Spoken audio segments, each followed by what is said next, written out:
जब भी कभी आपको फ्यूचर में चाहे मेंस का पेपर देने जाओ, एडवांस का पेपर देने जाओ, जब भी कभी आपको जरूरत पड़ेगी भाई हमको सारे इलेक्ट्रोस्टैटिक के फॉर्मूले रिवाइज करने हैं, फटाक से इसी वीडियो पर आ जाना। किसी भी क्वेश्चन सरफेस के अंदर क्यू इनसाइड अगर आप निकाल पा रहे हो, जोड़ पा रहे हो चार्जेस को, तो सर क्यू इनसाइड बटे एप्सिलॉन नॉट जब नेट फ्लक्स हुआ करता था, मैं यहाँ पे एक चार्ज रखूं इस जगह पर और यहाँ पे एक कौन टाइप का बता दूं, तो मैं ये बोल सकता हूँ पता पूरी की पूरी बॉडी से कितना फ्लक्स पास करेगा। बोले चार्ज अगर यहाँ रखोगे तो इसकी वजह से इससे इस डिस्क से कितना फ्लक्स पास करेगा। सर ये फ्लक्स की वैल्यू आती थी Q/2 epsilon not 1 minus cos theta. Theta की चुपचाप वैल्यू पुट कर दो, सॉल्व करके आंसर निकाल लो। सुकून से पढ़ेंगे, बढ़िया से पढ़ेंगे, जितना पढ़ेंगे अच्छे से पढ़ेंगे और ऐसे पढ़ेंगे कि एडवांस के 60% सवाल 70% सवाल तू इजीली कर ले क्लास नोट्स के दम पे। तो शुरू करते हैं भाई साहब इस सेशन का लास्ट 20 मिनट में पूरे चैप्टर को हम लोग रिवाइज करने वाले हैं इलेक्ट्रोस्टैटिक्स, और ये 20 मिनट आई होप आपकी जिंदगी के लिए बहुत फायदेमंद रहेंगे। आगे जब भी कभी आपको रिवीजन करना होगा तुरंत इस सेशन पे आना, सेशन पे आगे तुरंत लिख देना कि भाई साहब लिख भी देना कि last 20 minute is best for the revision for your all formulas. जब भी कभी आपको फ्यूचर में चाहे मेंस का पेपर देने जाओ, एडवांस का पेपर देने जाओ, जब भी कभी आपको जरूरत पड़ेगी भाई हमको सारे इलेक्ट्रोस्टैटिक के फॉर्मूले रिवाइज करने हैं, फटाक से इसी वीडियो पर आ जाना। स्टार्ट करता हूं मैं सबसे पहले इलेक्ट्रोस्टैट में। सबसे पहले हम लोगों ने चार्ज पकड़ा था क्यू चार्ज की वजह से हम लोगों ने इलेक्ट्रिक निकालना सीखा था, जिसकी वैल्यू होती है KQ/R²। फिर हमने पकड़ा था भाई साहब, उसके बाद हमने देखा था एक इनफाइनाइट वायर की वजह से इलेक्ट्रिक फील्ड होती है 2k λ/r। ठीक, अगर वायर फाइनाइट है, ये रहा सपोज डंडा, सपोज वायर फाइनाइट है, तो मैं आपसे पूछूं यहां पर इलेक्ट्रिक फील्ड बताओ, इसके दो कंपोनेंट हो गए, एक इस तरफ और एक ऊपर की तरफ। इस तरफ के कंपोनेंट की वैल्यू आती थी k λ/r sin θ1 plus sin θ2, और इस तरफ की जो वैल्यू आती थी उसकी, इस तरफ जो इलेक्ट्रिक फील्ड आती थी उसकी वैल्यू आती थी k λ/r cos θ1 minus cos θ2। ठीक है भाई साहब, फिर हमने पकड़ा था भाई साहब रिंग की वजह से जो इलेक्ट्रिक फील्ड हम लोगों ने निकाली थी उसकी वैल्यू आई थी KQ/R² प्लस x² की पावर 3/2। ठीक है, और रिंग मैक्सिमम कहां पर होती है, ये इलेक्ट्रिक फील्ड मैक्सिमम कहां पर होती है, बोले R/√2 पर। R/√2 आगे, R/√2 पीछे पर, इलेक्ट्रिक फील्ड क्या होती है मेरे भाई, मैक्सिमम होती है। ठीक है सर, ये रिंग वाली कहानी हो। फिर हमने पकड़ी थी डिस्क की वजह से जो हम लोगों ने इलेक्ट्रिक फील्ड निकाली तो उसकी वैल्यू आती है σ/2 epsilon not 1 minus cos theta. खत्म कहानी। और अगर इसको √R² प्लस x² से मल्टीप्लाई कर दोगे तो डिस्क की वजह से आपको पोटेंशियल पता चल जाएगा। ठीक है भाई साहब, फिर उसके बाद हम अलग अलग बॉडी के पास गए थे। जैसे हम गए थे भाई साहब होलो शेल के पास, होलो शेल बोल, थिन शेल बोल, होलो स्फीयर बोल पतला सा, या फिर कंडक्टर बोल। इन सारे केसेस में अंदर इलेक्ट्रिक फील्ड 0 होती थी और बाहर इलेक्ट्रिक फील्ड होती थी KQ/r²। सरफेस पे होती थी KQ/R²। फिर हमने पढ़ा था सॉलिड स्फीयर के बाहर इलेक्ट्रिक फील्ड होती थी KQ/r² और अंदर इलेक्ट्रिक फील्ड होती थी ρr/3 एप्सिलॉन नॉट या फिर KQ/r/r3। ठीक, ये हम लोगों ने सारे फॉर्मूले देखे थे। उसके बाद बीच में हमारी मदद करने के लिए आए थे गॉसले बोलता था E.dA का क्लोज इंटीग्रेशन बराबर q inside upon epsilon not. मतलब किसी भी क्वेश्चन सरफेस के अंदर क्यू इनसाइड अगर आप निकाल पा रहे हो, जोड़ पा रहे हो चार्जेस को, तो सर क्यू इनसाइड बटे एप्सिलॉन नॉट जब नेट फ्लक्स हुआ करता था। इसके बाद कुछ फॉर्मूलेस का हमने डेरिवेशन किया था, जैसे कि सॉलिड स्फीयर हो गया, होलो स्फीयर हो गया। उसके बाद फिर हम लोग सपोज अगर सॉलिड स्फीयर के अंदर हमने कैविटी बना दी तो उसके अंदर इलेक्ट्रिक फील्ड कितनी आती थी, ρ(O1O2/3 एप्सिलॉन नॉट), और जो भी इलेक्ट्रिक फील्ड होती थी वो O1O2 वेक्टर के क्या होती थी, पैरेलल होती थी। तो ये तुम्हारे इलेक्ट्रिक फील्ड के सारे पैटर्न हो गए। ठीक, अब इसमें बीच में आया था गॉस लॉ के दो तरह के सवाल बना करते थे। कौन से सर, E.ds। सब हम लोग क्या लिखा करते थे सर, नेट फ्लक्स बराबर E.dA बराबर क्यू इनसाइड बटे एप्सिलॉन नॉट। मैंने कहा ठीक है भाई साहब, ई वहां पर electric field due to all the charge हुआ करता था, क्यू इनसाइड केवल अंदर वाले चार्ज हम लिया करते थे, बाहर वाले चार्ज की वजह से फ्लक्स नहीं आया करता था। तो इससे फिर हम लोगों ने फ्लक्स वाले सवाल किए थे। बोले कैसे फ्लक्स वाले सवाल किए थे, बोले सपोज मैं ऐसा बोल दूं, सपोज ये स्फीयर है और मैंने यहां पे चार्ज रख दिया, इसकी वजह से बताओ इससे कितना फ्लक्स पास करेगा। बोले आने वाला जितना आ रहा है फ्लक्स उतना ही जा रहा है, चार्ज बाहर है तो भाई साहब नेट फ्लक्स 0 हो जाएगा।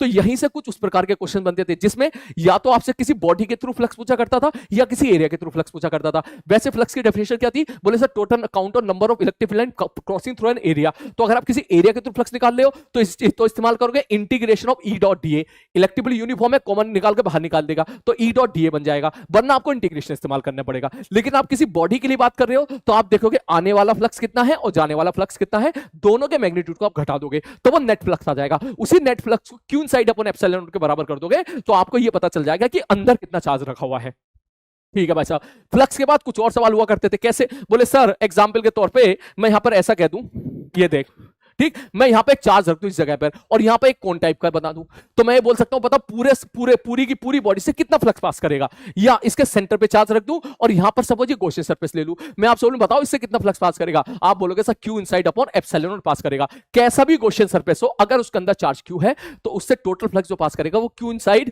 अपॉन एप्सिलॉन नॉट पास करेगा, जहां पर क्यू इनसाइड की वैल्यू यहां कितनी हो जाएगी, क्यू हो जाएगी। सेम सवाल आपके क्यूब के बन गए थे कि क्यूब है, क्यूब के सेंटर पे हमने चार्ज रख दिया, सेंटर पे चार्ज रख दिया तो पूरे क्यूब के थ्रू बताओ कितना कितना फ्लक्स पास करेगा sir, Q upon epsilon not pass करेगा। लेकिन वो 6 दीवारों से पास कर रहा था, और 6 दीवारों से पास करने का मतलब हो गया एक दीवार से कितना पास करेगा, बोले सर एक दीवार से पास करेगा क्यू बाई 6 एप्सिलॉन नॉट। तो हर ईच एंड एवरी दीवार से Q by 6 epsilon not flux pass कर रहा था अगर हमने सेंटर पे चार्ज रख दिया था। तो फिर सवाल आता है कि हमने चार्ज को यहां पे रख दिया, कोने पे रख दिया, तो अगर एक क्यूब में ऐसा ही यहां ज्यूम कर लूं, ऐसे ही यहां ज्यूम कर लूं, ऐसे ही यहां ज्यूम कर लूं, तो अगर मैं कोने पे रखूंगा तो पूरे क्यूब से जो फ्लक्स पास कर रहा था वो क्यू बाई 8 एप्सिलॉन नॉट कर रहा था, जिसमें 3 फेज से 0 हो गया था। वो 3 दीवारें जो उस चार्ज से कनेक्टेड थी उनसे कोई फ्लक्स पास नहीं करेगा, बाकी 3 दीवारों पर ये Q upon 8 epsilon not 3 equal part में डिस्ट्रीब्यूट हो गया था। इसका मतलब क्यू बाई 24 एप्सिलॉन नॉट बाकी 3 दीवारों से फ्लक्स हमारा पास करेगा। उसी प्रकार से अगर आप सपोज एच पे रख दोगे, जो आपने डाउट पूछा था उस टाइम पर, एच पे रखोगे तो Q by 4 epsilon not pass करेगा। खत्म कहानी। ये तो हो गए आपके फ्लक्स वाली चीज। इसमें फिर एडवांस लेवल के सवाल रो के साथ खेला जाता है। कभी कभी उसने बोला कि सॉलिड स्फीयर है लेकिन उसका रो की डेंसिटी चेंज कर दी, सब रो बराबर रो नोट आर कर दिया। तो यहां बहुत सारे सवाल बनाए जा सकते हैं। जैसे पहला सवाल, बोले भैया हमको बता दो टोटल चार्ज कितना होगा। टोटल चार्ज का स्टेटमेंट जाता है sir rho into 4 pi R square into D R का integration from 0 to capital R. दूसरा स्टेटमेंट जाता है कि बताओ गोले के भारी इलेक्ट्रिक फील्ड कितनी होगी। बोले भैया के क्यू बाई आर होगी, के क्यू बाई आर स्क्वायर होगी। खत्म करी। जहां पर क्यू क्या हो जाएगा, बोले क्यू क्यू टोटल हो जाएगा। टोटल चार्ज लिख दो, गोले के भारी इलेक्ट्रिक फील्ड कितनी हो जाएगी, k q by capital k q by small r square, distance का स्क्वायर। अगर मैं ऐसा बोल दूं, भले ही इसके अंदर नॉन यूनिफॉर्म रो बराबर रो नोट आर मैंने चार्ज भर दिया हो, मैं यहां पर अगर इलेक्ट्रिक फील्ड पूछूंगा आप सीधा बोलोगे सर क्यू टोटल निकाल लो, k q by small r square. फिर अगर गोले के अंदर सपोज वहां पर पूछे तो हमारा स्टेटमेंट जाता था ई डॉट डी एस मतलब E dot 4 pi R square बराबर rho into 4 pi R square dot D R का integration from 0 to small R बटे एप्सिलॉन नॉट। यहां से सॉल्व करके हम अंदर इलेक्ट्रिक फील्ड निकाल सकते हैं, बाहर इलेक्ट्रिक फील्ड निकाल सकते हो, सरफेस पे इलेक्ट्रिक फील्ड निकाल सकते हो।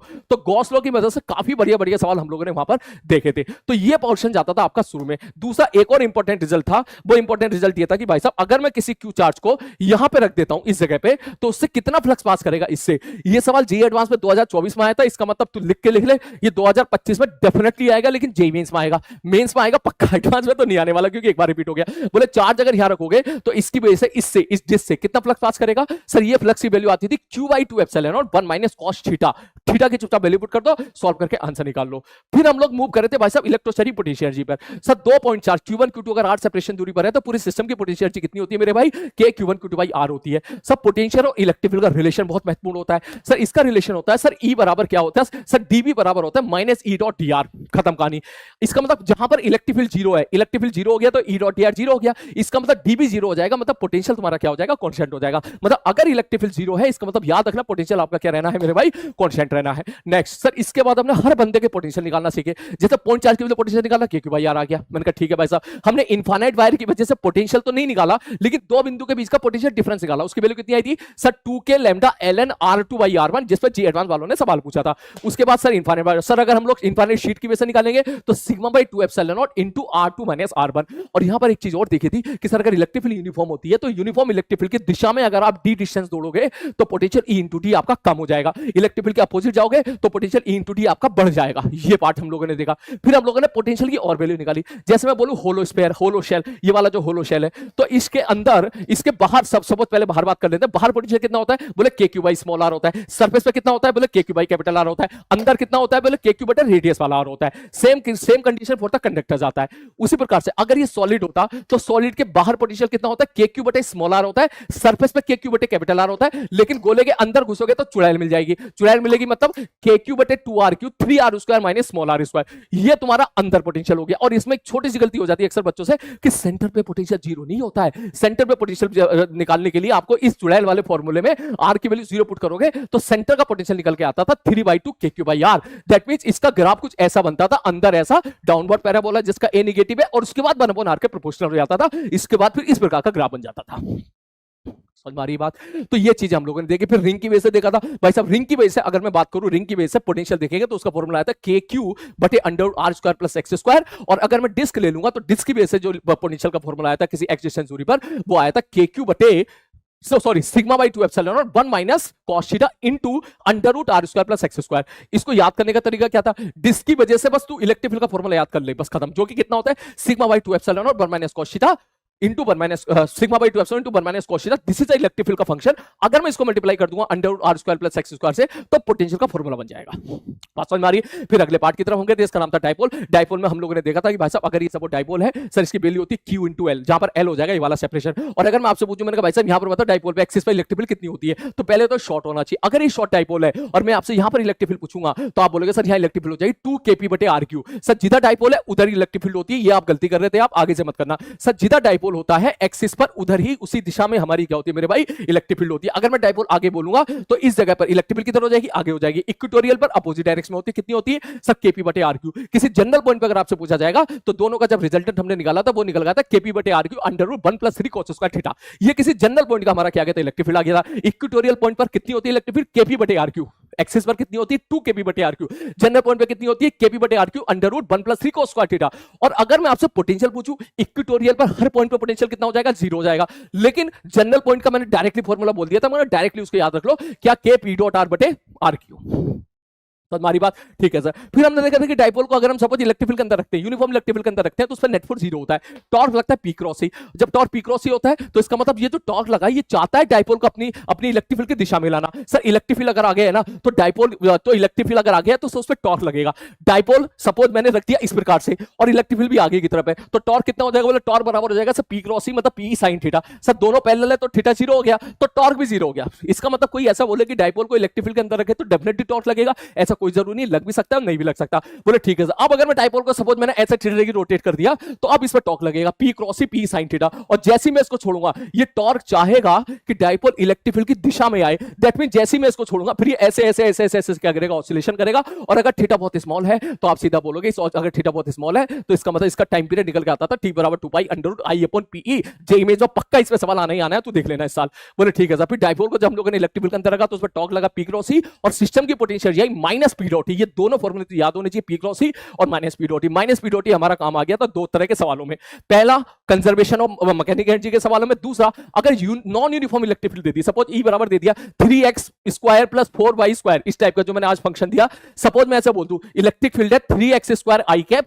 प्लस 4y स्क्वायर जे कैप, ऐसी नॉन यूनिफॉर्म इलेक्ट्रिक फील्ड दे दूं। मैं कह दूं भाई साहब अब किसी जगह पे मैंने डाइपोल लग दिया तो बता दे भाई साहब डाइपोल लग दिया तो उस पर कितना फोर्स लगेगा। तो इस सवालों के लिए ये काम बहुत, ये तरीका बहुत अच्छा होता है। बोले कौन सा तरीका, बोले अगर नॉन यूनिफॉर्म इलेक्ट्रिक फील्ड है और डाइपोल मोमेंट दे दिया तो पहले पोटेंशियल एनर्जी निकाल लो। पोटेंशियल एनर्जी कितना होगा माइनस पी डॉट ई, और उसको डिफरेंशिएट कर दो माइनस लगा के, जो हम लोगों ने पावर एनर्जी में पढ़ा था कि F बराबर होता है minus D by D R, तो वहां से फिर आप फोर्स निकाल सकते हो। इस पर सवाल नहीं पूछे गए हैं, तो केवल एडवांस के लिए, मेंस वाला नहीं पूछा गया है। इसमें बस एक लाइन और याद रखिएगा कि डाइपोल को अगर यूनिफॉर्म इलेक्ट्रिक फील्ड के अंदर रखोगे फोर्स 0 होगा, टॉर्क 0 भी हो सकता है, नॉन 0 भी हो सकता है। लेकिन डाइपोल को अगर नॉन यूनिफॉर्म इलेक्ट्रिक फील्ड के अंदर रखोगे तो कुछ भी हो सकता है, दोनों 0 भी हो सकते हैं, दोनों नॉन 0 भी हो सकते हैं, कुछ भी हो सकता है। बस केवल इतना लाइन याद रखना कि सब कुछ भी हो सकता है। फिर हम लोगों ने कंडक्टर पढ़ा था। कंडक्टर सपोज स्फेरिकल कंडक्टर है, क्यू चार्ज दोगे तो सर वो स्फेरिकल स्फीयर के सरफेस पे यूनिफॉर्मली डिस्ट्रीब्यूट हो जाएगा, अंदर इलेक्ट्रिक फील्ड 0 हो जाएगी, बाहर इलेक्ट्रिक फील्ड कितनी हो जाएगी, वैसे KQ by small r square हो जाएगी। फिर हमने कंडक्टर में और चीजें पढ़ी थी कि कंडक्टर भाई साहब बेसिकली होता क्या है, बोले जहां पर जहां मटेरियल भरा हुआ है वहां पर इलेक्ट्रिक फील्ड 0 होनी है। Whatever charges given to the conductor सारा का सारा कहां पर आ जाता है, सारा का सारा सरफेस पर आ जाएगा। बस याद ये रखना कि जहां मटेरियल भरा पड़ा है वहां हमारा इलेक्ट्रिक फील्ड वहां पे क्या होनी है, 0 होनी है। जितना भी चार्ज होगे वो सारा का सारा सरफेस पे आ जाता है। कंडक्टर के जो सरफेस होते हैं इक्विपोटेंशियल सरफेस होते हैं, तो इलेक्ट्रिक फील्ड हमेशा कंडक्टर के परपेंडिकुलरली आती है और परपेंडिकुलरली जाती है। फिर कंडक्टर हमने देखा भाई साहब एक कंडक्टर है और उसके बाहर एक दूसरा और रख दिया और किसी को चार्ज दे दिया, तो इसमें याद रखना कि भाई साहब किस प्रकार से सेटिंग करनी है, जैसे मैंने आज बताया था। सपोज एक चार्ज यहां पे रख दूं मैं पॉइंट चार्ज और इसके बाहर एक कंडक्टर ले लूं, तो इस पे चार्ज अगर प्लस क्यू है तो उसके सामने वाली बाउंड्री पे माइनस क्यू आ जाएगा और उसके बाद आप सेटिंग कर सकते हो। और अगर मैं ऐसा बोल दूं कि भाई साहब हमारे सामने कि बहुत सारी पैरेलल शीट है और हमने चार्ज दे दिया उनको, कंडक्टिंग शीट है, पैरेलल शीट है, हमने उनको चार्ज दे दिया और जैसे हम उनको चार्ज दे देंगे तो सारे चार्ज को जोड़ो, आउटर सरफेस पे आधा करके बैठा दो और बाकी सबको उसके बाद सेटिंग कर दो। और फिर सपोज कोई एक बहुत बड़ा कंडक्टर है, उसके जस्ट बाहर अगर आपसे पूछा जाए इलेक्ट्रिक फील्ड बता दो, तो उसके जस्ट बाहर इलेक्ट्रिक फील्ड हो जाएगी सिग्मा बाई एप्सिलॉन नॉट।